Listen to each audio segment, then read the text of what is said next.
Slump देगा। क्या मतलब होता है इसका? फॉल हो जाना, स्ट्रैंगल होल्ड के ऊपर, किसी सिचुएशन के ऊपर अपना पूरा कंट्रोल दिखाना आपका स्ट्रैंग। तो भाई क्या करना जी? प्रोपेल का मतलब क्या होता है? आगे बढ़ाना। पुश भी कह सकते हैं, सिंपल शब्दों में कह सकते हैं पुश। बेसिकली हम आगे किसी भी चीज को बढ़ा रहे हैं। का पावर क्या होता है जी? पेयर से याद कर लेंगे हम लोग। डिक्रीज ग्रेजुअली और बिट बाय बिट, धीरे धीरे कोई चीज जो है वो कैसी हो रही है जी? घटती चली जा रही है। अगला वर्ड हमारा outbound. Outbound that is going out और लीविंग, ठीक है? कोई चीज जो बाहरी तरफ जा रही है।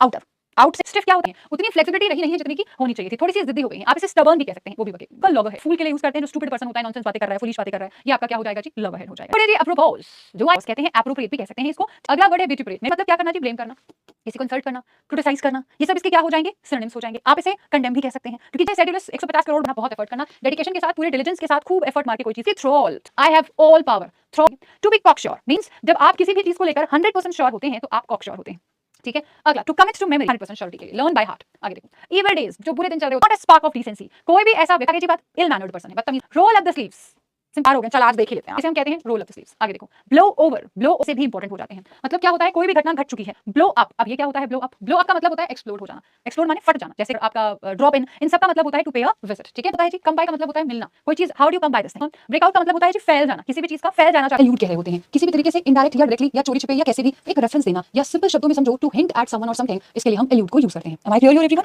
आगे पहुंचो। अगला वर्ड हमारी स्क्रीन पर लिखा हुआ है एल्योर। एल्योर का मतलब क्या होता है? ये तो काफी इंपॉर्टेंट वर्ड है, इसको रिफ्रेश कर दो एक बार। हाँ जी, ये तो काफी इंपॉर्टेंट वर्ड हमारी स्क्रीन पर हमें दिखाई दे रहा है।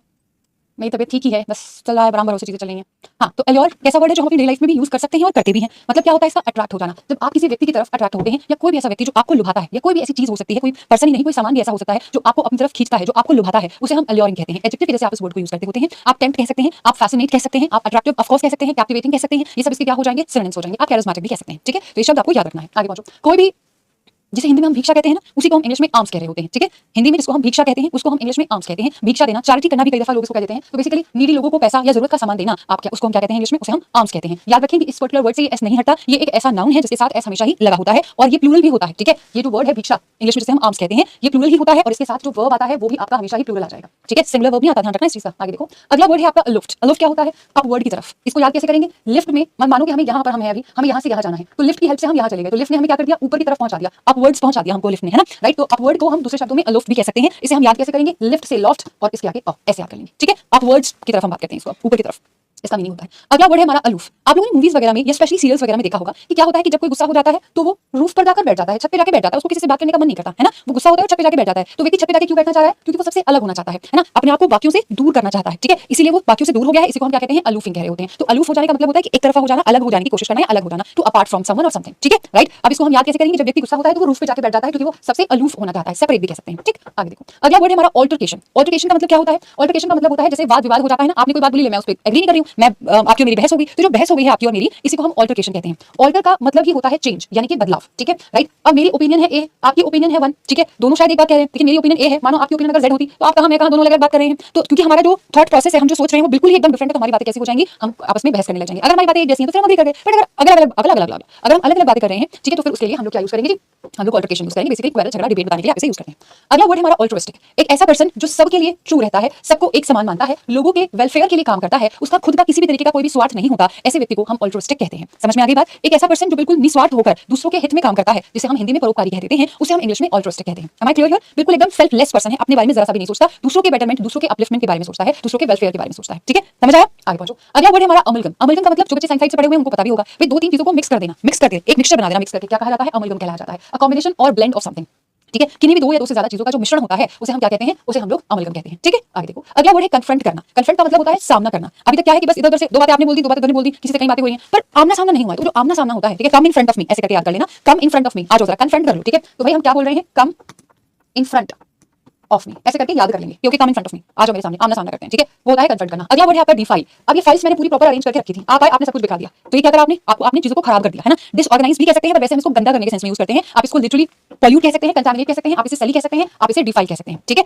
याद हमने कैसे इसको रखेंगे? एक प्रॉपर तरीके से फाइल्स अरेंज थे, आप आए, आपने सब कुछ दिखा दिया, आपने सब खराब कर दिया, गंदा कर दिया, पॉल्यूट आप कह सकते हैं, कंटामिनेट कह सकते हैं, डिफाइल कह सकते हैं, सली कह सकते हैं। अगला वर्ड है हमारा डोलफुल, ठीक है? डोली जो है, मानो कोई व्यक्ति है, कोई लड़की है जिसका नाम है डॉली। डॉली जो है वो फूलों को देखकर खुश नहीं हुई, दुखी हो गई, यार मेरी पसंद के फूल नहीं लेकर आया, मजा ही नहीं आया, मॉनफुल हो गई डॉली, ठीक है? डॉली जो है, डॉली को उसकी पसंद के फूल नहीं मिले, डॉली कैसी हो गई जी? दुखी हो गई। दुखी होना क्या होता है? मॉनफुल होता है, इंग्लिश में हो गया सिंपल। आगे देखो, अगला वर्ड है बाउंटी। बंटी जो है वो बहुत सारा पैसा कमाना चाहता है, जनरॉसिटी मतलब बहुत ज्यादा, प्लेंटी ऑफ समथिंग, जो बहुत ज्यादा, अबंडेंस ऑफ समथिंग जब हम बताते हैं ना, तो उसे हम प्लेंटी ऑफ कह देते हैं, उसे हम बाउंटी कह देते हैं, जनरॉसिटी कह देते हैं। ये सब इसके क्या हो जाएंगे? ये सब के सब इसके सिनोनिम्स हो जाएंगे।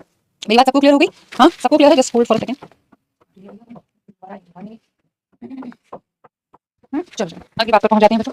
ठीक, आगे देखो अगला वर्ड है आपका, ये वर्ड नहीं है बेसिकली फ्रेज है। फ्रेज क्या कहता है, ये निट्स वन रोज। अगर आपको गुस्सा आता है तो क्या होता है, आपका दिमाग ऐसा पागल हो गया, ये क्या हो गया, ये बोस्ट वैसे निट हो गई। निट का मतलब वैसे बुनाई से होता है, बुनने से होता है। फिलैंथ्रोपिस्ट कह देते हैं अंजलि, ठीक है। अगर हम एल्ट्रुइस्टिक के बारे में बात करते हैं तो हम फिलैंथ्रोपिस्ट कह देते हैं। एक सेकंड रुकना ही पड़ेगा आपको, क्योंकि ये हमारे कोरियर वाले भैया का फोन है। Just hold on.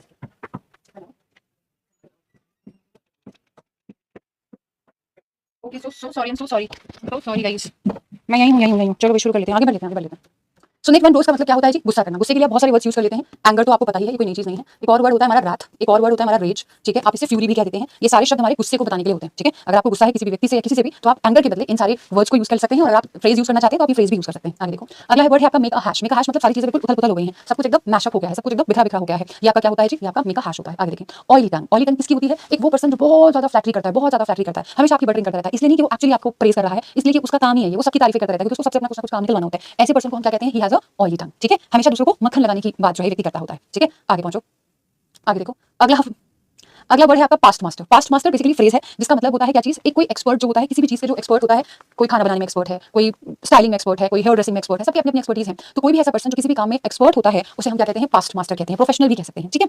आगे देखिए अगला है आपका लुक अहेड। लुक अहेड का मतलब होता है भाई जब आप फ्यूचरिस्टिक होकर सोचते हैं, जब आप कोई भी काम फ्यूचरिस्टिक अप्रोच के साथ करते होते हैं तो हम उसे क्या कहते हैं, लुक अहेड कहते हैं, ठीक है। आगे देखिए एग्जांपल्स भी हैं हमारे पास। It's time to forget the past and look ahead, कि भाई आगे बढ़ने का समय है, आप पीछे की बातें भूल जाओ। आगे देखिए नॉड ऑफ का मतलब होता है जैसे आप थक गए हैं, आप लेटे और आपको एकदम से नींद आ गई, ठीक है, जो झप्पी लग गई आपकी, ठीक है, वही आपका क्या होता है, नॉड ऑफ होता है। आप सोने चले गए, यू नॉडेड ऑफ, ठीक है। ऐसे आप सोने के सेंस में आप इसको यूज करते होते हैं। My grandfather often nods off in front of television. Television के सामने बैठे बैठे क्या हो जाते हैं, सो जाते हैं, उनकी झप्पी लग जाती है। आगे देखो अगला है आपका ओन अप। ओन अप मतलब स्वीकार करना, किसी भी चीज को कन्फेस करना, मान लेना, स्वीकार कर लेना, आपका ओन अप कहलाया जाता है। द बॉय ओन्ड अप, लड़के ने स्वीकार किया, he said he kicked the ball through the window. उसने माना कि हां उसी ने जब बॉल किक किया था तो आपके विंडो पर लगा था। अच्छा सिट डाउन, ये तो समझ गए हैं, टू टेक अ सीट, बैठने के लिए यूज करते हैं हम इसको। Please come in and sit down, very easy to understand. Note down, अब मैं जो लिख रही हूं, जो मैं कह रही हूं वो काफी जरूरी है, आपको इसको नोट डाउन करना होगा। नोट डाउन मतलब लिखना होगा प्रॉपर्ली, ठीक है। I call station and note down the departure times. तो भाई मैं क्या करूंगी, स्टेशन कॉल करके डिपार्चर का टाइम उसको नोट डाउन कर लूंगी। नैरो डाउन, नैरो डाउन क्या होता है, मैंने आपसे पूछा और भैया कहां गए थे, आपने जो राम कहानी शुरू करी है कि सुबह 8 बजे उठ के मैं नहाया, नहा के मैंने नीले कपड़े पहने, उसके बाद पीले जूते पहने, फिर मैंने बालों में जेल लगाया, उनका स्पाइक्स बनाया, गाल पे मैंने सनस्क्रीन लगाया, फिर उसके बाद मैं निकल पड़ा घर से बाहर। इतना लंबा नहीं बताना चीजों को, जो खास खास चीजें हैं, जो स्पेसिफिक डिटेल्स हैं, केवल वही बताओ। आप कितने बजे उठे, कितने बजे नहाए, कितने बजे क्या किया, वी आर नॉट इंटरेस्टेड। सिर्फ जो इंपॉर्टेंट डिटेल्स हैं, ठीक है,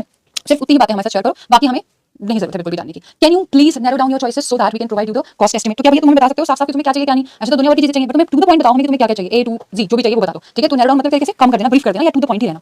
आगे देखो ये सारे फ्रेजेस हैं, आप लोगों ने खुद ही एक बार सारे वर्ड्स हैं जो भी आप लोगों ने पढ़ने थे। स्क्वांडर का मतलब क्या है, ये वेस्ट है, इसको अंदर नहीं लेकर आना, ठीक है, ठीक है।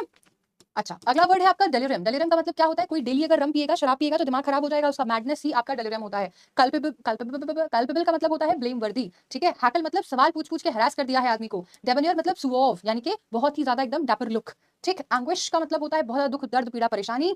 और डॉन्ट का मतलब होता है जी डरा देना, किसी को इंटिमिडेट करना। एब्जॉर का मतलब होता है त्याग देना, यानी कि रिलिंक्विश कर देना। बैबल का मतलब होता है बच्चों बड़बड़ाना। और शिकनारी का मतलब होता है डिसीट, धोखा, फ्रॉडरी करना, ठीक है। आगे पहुंचते हुए क्राई ओवर स्पिल्ड मिल्क का मतलब होता है कि अब पछताए होत का जब चिड़िया चुकी खेत। कट नो आइस मतलब आप इंप्रेशन नहीं बना पाए अपना। डांस टू वन ट्यून मतलब किसी के इशारों पे नाचना होता है। डंकीज ईयर का मतलब होता है एक लॉन्ग टाइम। अच्छा ड्रॉ अ लाइन मतलब एक लिमिट सेट कर देना। कम अपॉन अचानक से मिलना या मिल जाना किसी भी चीज का। कट डाउन का मतलब घटा देना होता है। डन फॉर या डन इन को जब हम यूज करते हैं तो ये हमारा टू बी रूइंड, बर्बाद के सेंस में यूज किया जाता है। फॉल बैक का मतलब होता है पीछे हटना। नैफ ऑफ का मतलब होता है टू गेट लॉस्ट, ठीक है।